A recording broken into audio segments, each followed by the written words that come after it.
He was not born into power. He did not inherit a throne. He did not ask permission. At just 34 years old, a quiet army captain from a forgotten African nation stood up to foreign powers, challenged regional alliances, and survived multiple attempts to remove him. Some call him a hero. Others call him dangerous.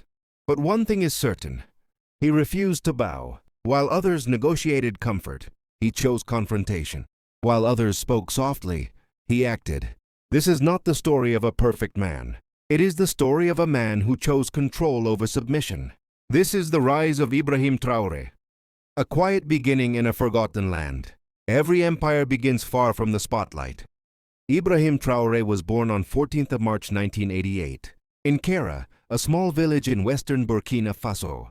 No palace, no privilege, no political dynasty. Just a quiet boy growing up in a country that history rarely noticed. He received his primary education in Bondokui, then moved to Bobo Dioulasso, the second largest city in the nation. Teachers described him as quiet, but also exceptionally talented. Not loud, not flashy, but observant. In 2006, he entered the University of Ouagadougou, where he studied science and geology. But education wasn't just academic. He became active in the Association of Muslim Students, the Marxist National Association of Students of Burkina Faso, INEB. Here, he wasn't a follower. He rose to become a student delegate, known for defending classmates during disputes. He didn't seek attention. He took responsibility. Traoré graduated with honors in 2009, and instead of chasing comfort, he chose service.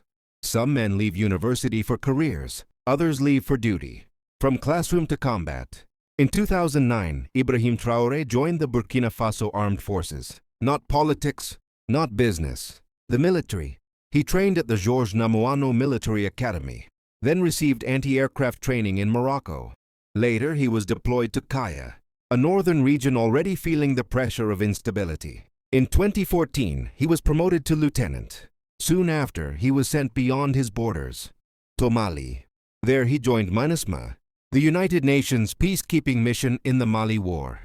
In 2018, during major rebel attacks in the Tombouctou region, Traoré was officially cited as one of the soldiers who showed courage. But medals didn't change reality. When he returned to Burkina Faso, the situation had worsened. Jihadist violence was spreading. Northern regions were under siege. Traoré fought in Djibo, the Otapuanu Offensive, 2019. Multiple counterinsurgency operations. By 2020, he was promoted to captain. Yet something was breaking, not in him, but in his belief in the system. This is where soldiers become rebels or reformers. Disillusionment, when loyalty meets corruption. By 2020, Captain Ibrahim Traoré saw the war from the inside. Soldiers on the front lines lacked equipment, supplies, protection. From soldier to head of state. Rise to power in September 2022 coup. Revolutions don't begin in palaces. They begin among men who've had enough. In January 2022, Traoré was part of the group of officers who supported a coup that brought the patriotic movement for safeguard and restoration to power. The junta was led by Paul-Henri Sandaogo Damiba. From March 2022, Traoré served as head of an artillery regiment in Kaya. But months passed, and the situation on the ground did not improve.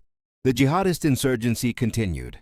Soldiers remained under-equipped. Morale collapsed. Many officers, especially the young ones at the front lines, grew deeply dissatisfied. Traoré later said they had tried to push Damiba to refocus on the rebellion. But instead of focus, they saw ambition. According to Traoré, Damiba's priorities were diverting away from what the coup had originally promised. Frustration intensified. There were even delays in pay for troops linked to the Cobra counter-terrorism unit. On 30th September 2022, the breaking point arrived. At the time, Ibrahim Traoré was still only a captain. The coup was launched with the support of the Cobra unit. Within days, the power structure collapsed. In the immediate aftermath, Traoré was chosen as the new head of the Patriotic Movement for Safeguard and Restoration. On 6th October 2022, he officially became Interim President of Burkina Faso, Head of State, Supreme Head of the Armed Forces. At 34 years old, A frontline captain had become the nation's leader. His first promise was clear: a democratic elections by July 2024. Power did not come to him through inheritance. It came through pressure. Power, pressure, and control. Presidency and consolidation of power. Taking power is one battle. Keeping it is another. By 2023, Ibrahim Traoré had fully stepped into his role as president. His style was unmistakable, formal, controlled, enigmatic. He spoke less, but when he spoke, it was deliberate. Traoré carefully presented himself not as a politician, but as a war leader, a man ruling a nation still at war. His presidency saw a sharp rise in pro-government messaging, traditional media alignment, social media propaganda supporting the regime. Politically, journalists such as Sophie Douce of Le Monde described him as influenced by Marxism and Pan-Africanism. In spring 2023, Traoré openly questioned whether democratic elections planned for 2024 could even take place. His reasoning was clear. Elections mean nothing if the nation is not secure. This stance reversed the promise made in October 2022, when he had committed to restoring civilian rule. Under agreements with ECOWAS, critics called it a betrayal. Supporters called it realism. The pressure didn't stop. On 26 September 2023, dissatisfied elements of the military attempted another coup. It failed. In May 2024, national consultations were held to discuss the future of Burkina Faso's transition. Most political parties boycotted the talks. The result: Traoré's mandate was extended by 5 years. He was allowed to run in future elections. By December 2024, he dissolved his government and removed Prime Minister Apollinaire Joachim Kielem de Tambela. That same month, his government pardoned 21 former military officers, convicted for their role in the 2015 coup attempt. In April 2025, another coup plot was announced, this time allegedly backed by Côte d'Ivoire. In January 2026, yet another assassination attempt was foiled. According to DW Africa, this marked the 5th coup attempt in 3 years. A leader under constant threat does not govern freely. He governs defensively. Resources, resistance, and ruthless decisions. Economy, military, and social policies. Sovereignty is not declared. It is enforced. Traoré's economic vision centered on resource sovereignty. In November 2023, his government approved the construction of Burkina Faso's first gold refinery. The goal: stop exporting raw gold, refine domestically, increase national revenue.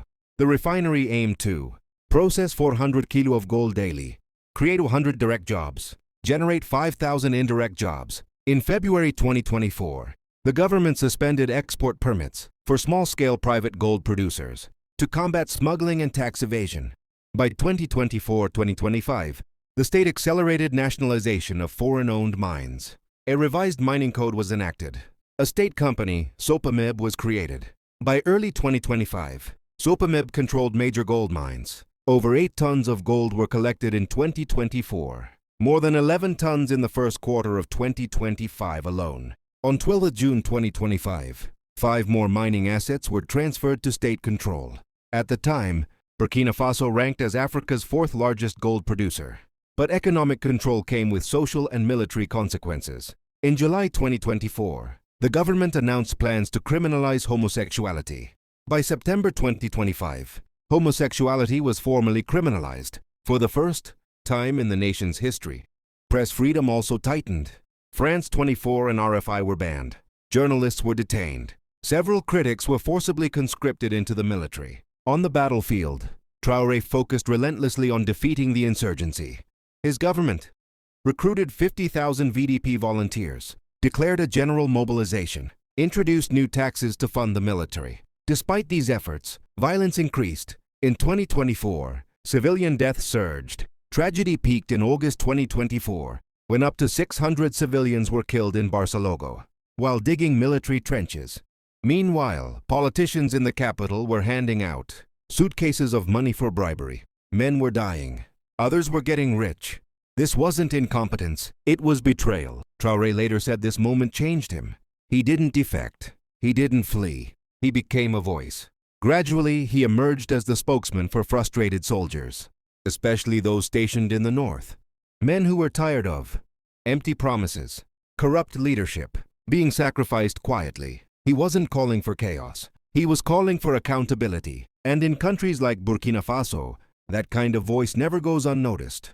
When a soldier speaks for others, power starts to listen or panic. Forged in war, broken by betrayal, military career, disillusionment, war doesn't just test courage, it exposes truth. In 2009, Ibrahim Traoré joined the army of Burkina Faso. Fresh from university, he entered the Georges Namono Military Academy, where discipline replaced comfort and theory met reality. Soon after, he was sent abroad, to Morocco, for anti-aircraft military training. When he returned, he was deployed to Kaya, a northern region already on the edge of chaos. In 2014, Traoré was promoted to lieutenant and assigned to something bigger than his country, the United Nations peacekeeping mission in Mali, MINUSMA. There, the illusion of peacekeeping disappeared quickly. In 2018, rebel attacks shook the Tombouctou region. Under fire, under pressure, Traoré was officially cited as one of the soldiers who showed courage. No headlines, no celebration, just survival. When he returned to Burkina Faso, the war had followed him home. Jihadist insurgency was spreading fast. Traoré fought in Djibo, the Otapuanu Offensive, 2019, multiple counterinsurgency operations in the north. By 2020, he was promoted to captain. But rank brought clarity, and clarity brought anger. At the front lines, soldiers lacked weapons, equipment was scarce, support was minimal. In the capital, politicians moved money, bribes came in suitcases, decisions were made far from gunfire. Traoré later said this was the moment. He became disillusioned with the country's leadership. Men were dying without tools, others were living comfortably without shame. Gradually, he became more than an officer. He became a spokesman for soldiers in the north, who were tired of being sacrificed quietly. When loyalty meets corruption, silence becomes complicity. Traoré faced sharp criticism for endorsing civilian involvement. Days passed without an official statement. Human rights organizations reported mass civilian killings, summary executions, worsening humanitarian conditions. War leadership demands hard choices, but history judges the cost. Every powerful leader becomes a mirror. People see what they want to see. To his supporters, Ibrahim Traoré is the face of a new Africa, a Pan-Africanist leader who speaks openly against Western imperialism, neo-colonialism, foreign dependency. Crowds cheer him. Some wave Russian flags. Others see echoes of Thomas Sankara. Analysts note his carefully crafted image, military fatigues, revolutionary language, youth-focused messaging. By 2025, some observers called him Africa's most popular president. A Ghanaian film titled Captain Ibrahim Traoré, The Last African Hero, was even released in his honor. But to critics, he represents something else. Delayed democracy, restricted press, rising violence, power consolidated under force. Both views exist. Neither can be ignored. Some leaders rise to change systems. Others rise because systems collapse. Ibrahim Traoré stands at the crossroads of history, praised as a symbol of resistance, criticized as a ruler shaped by war. Whether he becomes a liberator or a cautionary tale will not be decided by speeches, but by what remains when the guns fall silent.